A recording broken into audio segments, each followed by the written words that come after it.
L'entreprise Biométhode est une société de biotechnologie qui a été créée en 1998 et qui a travaillé dans de nombreux secteurs qui vont de la santé à l'agroalimentaire, en passant par les agro-industries.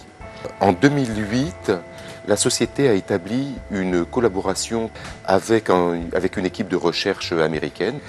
Et cette collaboration a abouti au développement d'un procédé de traitement des résidus agricoles et forestiers. On y a ajouté nos techniques d'ingénierie d'enzymes pour constituer un véritable procédé de bioraffinerie.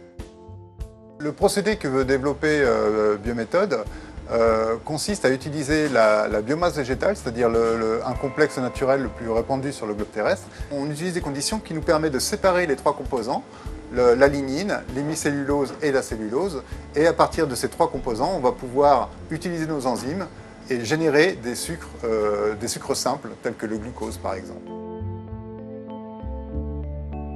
À une époque où la quasi-totalité des projets de traitement des résidus agricoles, des résidus forestiers étaient tournés vers la création d'énergie, de substitution des hydrocarbures fossiles, du pétrole, le constat qu'on a fait, nous, en tant que société de biotechnologie, c'était que la matière végétale est très riche en molécules chimiques.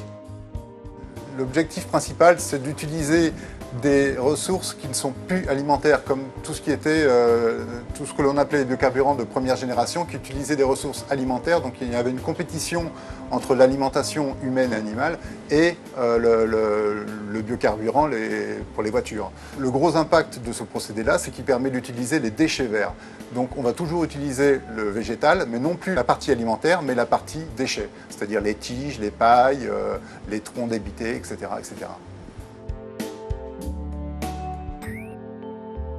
La valorisation de cette biomasse bénéficie d'abord aux agriculteurs qui vont pouvoir avoir des revenus complémentaires substantiels grâce à cette technologie.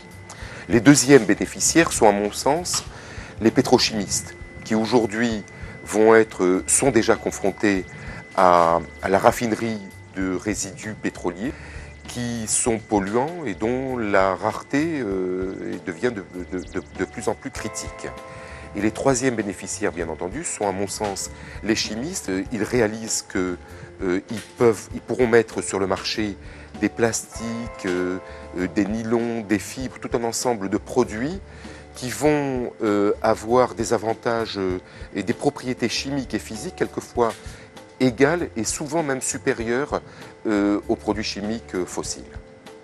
Le prix Chemstartup est la preuve de la volonté d'un jury et des pouvoirs publics de voir émerger cette technologie sur le territoire national. Et nous espérons pouvoir monter les partenariats industriels et institutionnels nécessaires pour monter une première unité pré-industrielle sur le territoire national.